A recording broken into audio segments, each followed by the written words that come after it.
I'd been keeping this secret for 8 months, 2 weeks, and 3 days. Not that I was counting or anything.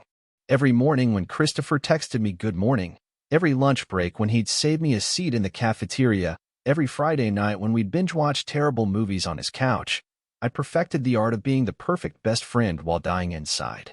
My heart would do this stupid flutter thing whenever he laughed at my jokes, and I'd train myself to look away before he could catch me staring too long at the way his eyes crinkled when he smiled.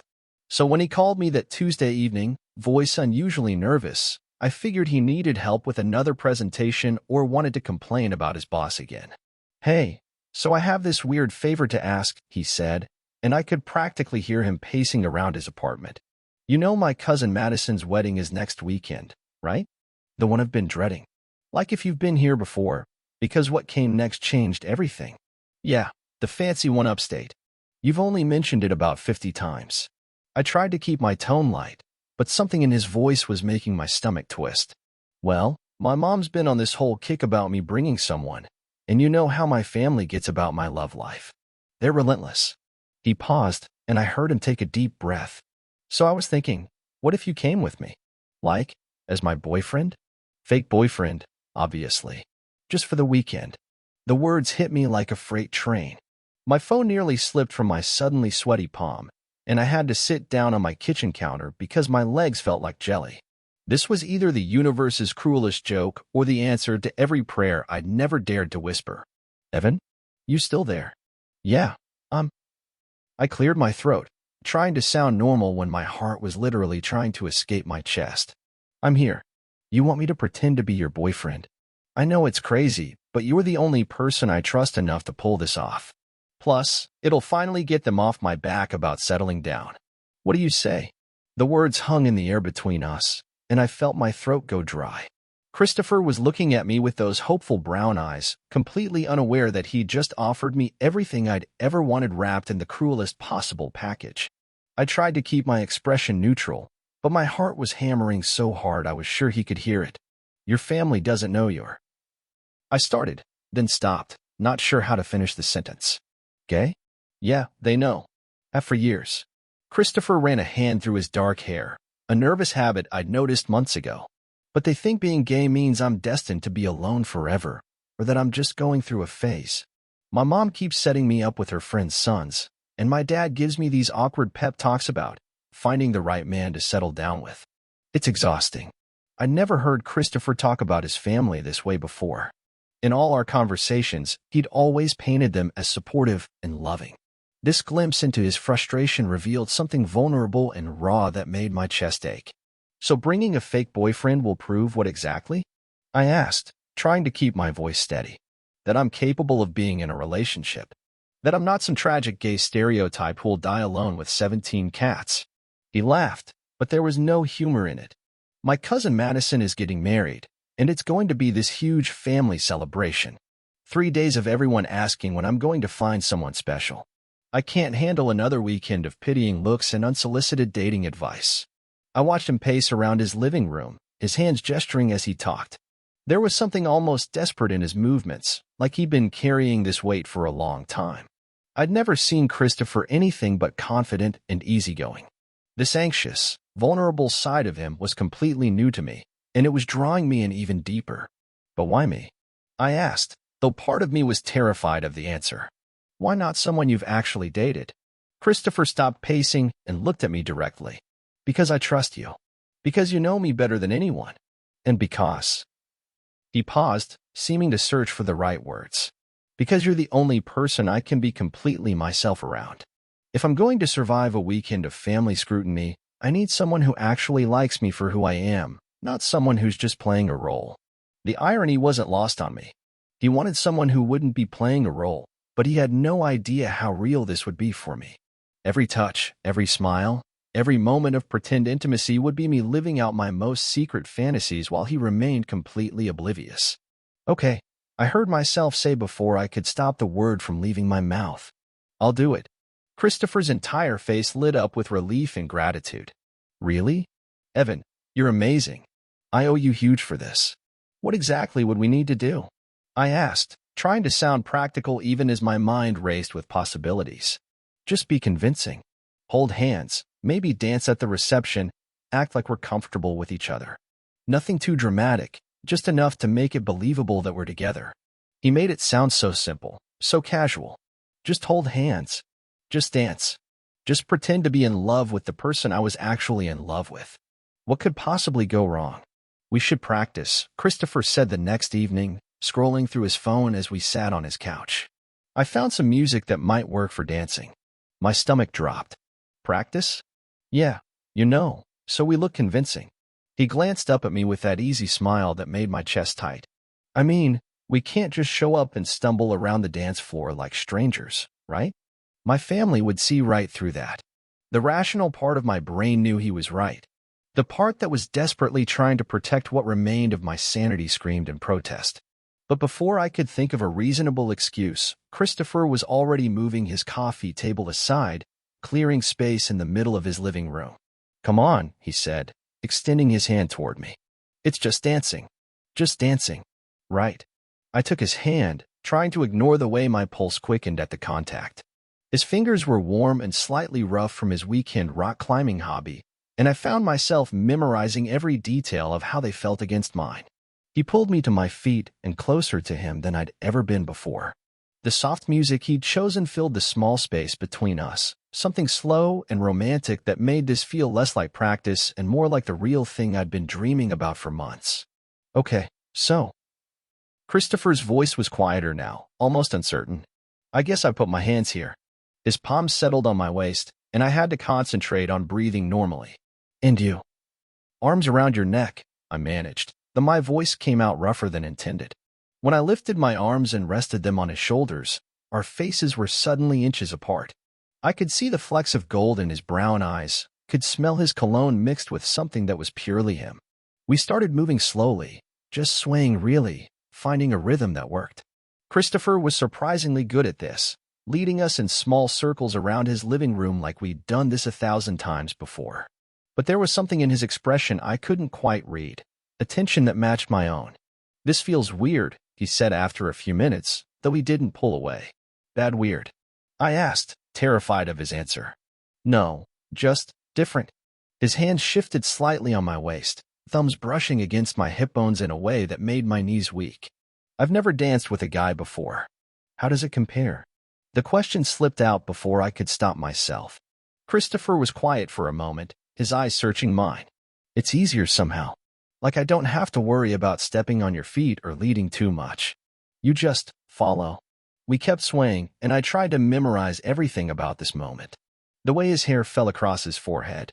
The slight catch in his breathing when I accidentally brushed against him. The way his fingers seemed to trace patterns on my waist without him even realizing it. Your family's really going to buy this? I asked, desperate to break the spell before I did something stupid like lean in and kiss him. Are you kidding? Look at us. He spun me around slowly, then pulled me back against his chest. We look like we've been together forever. The casual confidence in his voice should have reassured me, but instead it felt like a knife twisting in my chest. Of course we looked natural together. Of course this felt right to me. But for him, it was just acting. We should probably practice other stuff too, Christopher said, though his voice had gotten softer. Like casual touches and things. My cousin Madison is really observant. She'll notice if we seem uncomfortable with each other. What kind of touches? I asked, though I wasn't sure I wanted to know. Just normal couple stuff. Hand-holding, maybe sitting close together, that kind of thing. He paused, and I felt rather than saw him swallow hard. Maybe we should practice kissing too, just in case. My heart stopped. Actually stopped. Kissing. I mean, not like making out or anything, he said quickly, a flush creeping up his neck. Just, in case someone expects it.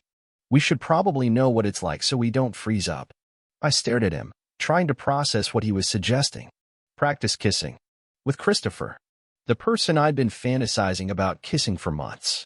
My brain short-circuited. We don't have to, he added, misreading my silence. It's probably overkill anyway. I just want this to work, No, you're right, I heard myself say. We should be prepared for anything. The music continued playing around us, but we'd stopped dancing. We stood there in the middle of his living room, still in each other's arms, both of us breathing a little too fast. The air between us felt charged, like right before a thunderstorm. So, Christopher started, then trailed off. So, I echoed. Neither of us moved to close the distance, but neither of us pulled away either. We just stood there, caught between friendship and something else entirely, both of us too afraid to name what was happening. The music kept playing, but the spell was broken. Christopher stepped back so quickly he nearly stumbled, running his hands through his hair in a gesture I'd seen him make whenever he was stressed about work or family drama. But this time, the cause of his distress was me. Or rather, us. Whatever this thing was that had been building between us during these so-called practice sessions. We should probably call it a night, he said, not meeting my eyes. I think we've got the dancing down pretty well. I wanted to protest, to ask what had just happened, but the words stuck in my throat. Instead, I nodded and moved to turn off the music, my hand shaking slightly as I fumbled with his phone. The silence that followed felt deafening after the soft melody that had been wrapping around us moments before. Yeah, you're right, I managed, though my voice came out rougher than I intended. We don't want to over-rehearse. Christopher laughed, but it sounded forced. Exactly. Too much practice might make it look unnatural. Unnatural. The word hit me like a physical blow. Was that what this was to him? What I was? Just another complication in his already complicated relationship with his family's expectations? I gathered my jacket from his couch, trying to ignore how domesticated the scene looked. My clothes mixed with his, take-out containers on the coffee table, the warm lighting making everything feel intimate and real. But apparently, it was all just an elaborate performance, and I was the only one who'd forgotten we were acting. I should head home, I said, pulling on my jacket with more force than necessary. Early morning tomorrow. Right, of course. Christopher followed me to the door, maintaining careful distance. Gone was the easy closeness we'd shared just minutes ago. Now he stood with his arms crossed, creating a barrier between us that felt deliberate and painful. I paused at the door, my hand on the handle. Part of me wanted to turn around and demand answers. To ask him why he'd looked at me like that, why his breathing had changed, why he'd leaned in like he was going to kiss me if it was all just pretend to him. But the bigger part of me was terrified of what those answers might be. The wedding's this Saturday, I said instead, stating the obvious because I couldn't think of anything else that felt safe to say. Right. Saturday. Christopher cleared his throat. Maybe we should dial back the practice sessions until then. I think we've got enough to work with. Dial back. Another phrase that felt like a rejection. I nodded, not trusting my voice, and opened the door. Evan, he called as I stepped into the hallway. I turned back, hope flaring in my chest despite everything. But Christopher just stood there, backlit by the warm glow of his apartment, looking lost. Never mind. I'll see you Saturday. The drive home was a blur of streetlights and racing thoughts. I kept replaying the moment over and over, the way Christopher's eyes had dropped to my lips, the way his hands had tightened on my waist, the way the air between us had felt charged with possibility. Had I imagined it all? Was I so desperate for something real with him that I was seeing things that weren't there? By the time I reached my apartment, I'd almost convinced myself that was the case. Almost. But then I remembered the way he'd pulled away, like he'd been burned. People didn't react that strongly to nothing. The next few days passed in a strange limbo. Christopher and I texted sporadically about wedding logistics, what time to meet, what to wear, how long the drive would be. But our messages were formal, polite, completely unlike our usual easy banter. It felt like we were strangers planning a business meeting, not best friends about to spend a weekend pretending to be in love. Friday night, I stood in front of my closet, staring at the outfit I'd chosen for the wedding. Christopher had mentioned his family was traditional, so I'd gone with a classic navy suit that made me look respectable and boyfriend material. The irony wasn't lost on me. I was dressing to play a role I desperately wanted to be real.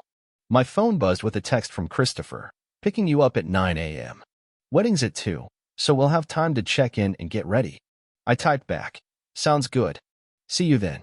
No emoji, no casual sign-off, no hint of the friendship that had defined us for over a year. Just polite coordination between two people who'd somehow become strangers. That night, I lay in bed staring at the ceiling, wondering if I'd ruined everything.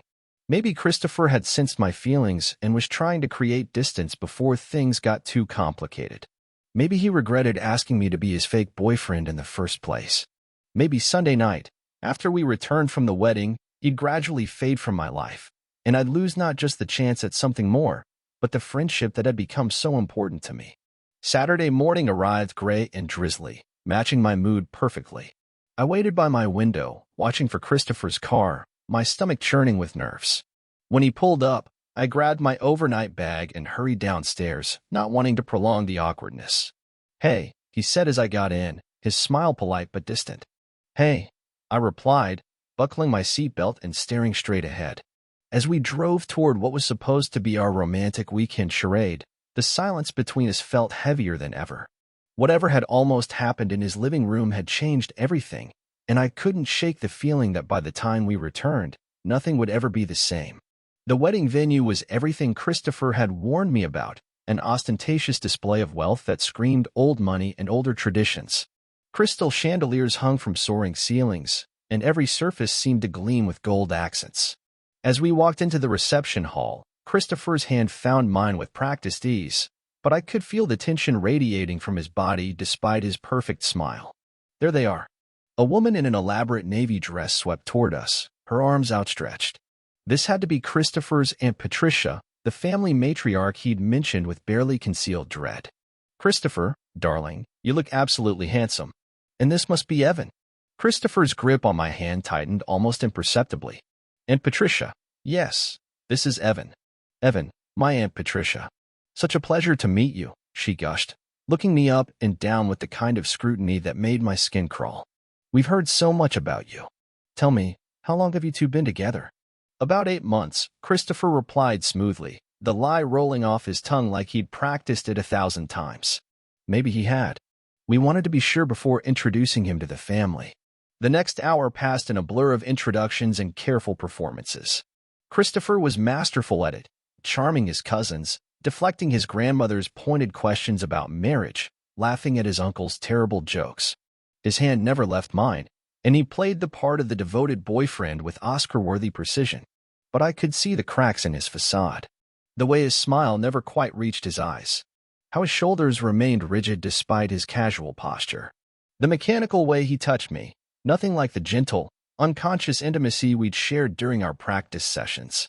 "You're very lucky, Madison," the bride said as she appeared beside me during a lull in conversation. Christopher had been pulled away by his father to meet some business associate, leaving me temporarily alone by the bar.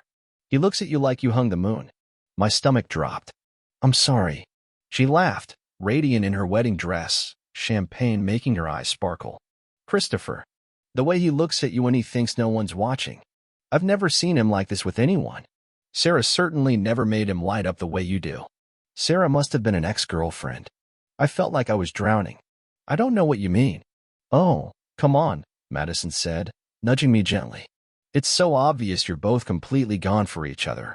The way you look at him, too, like he's the only person in the room. It's actually kind of disgusting how cute you were together."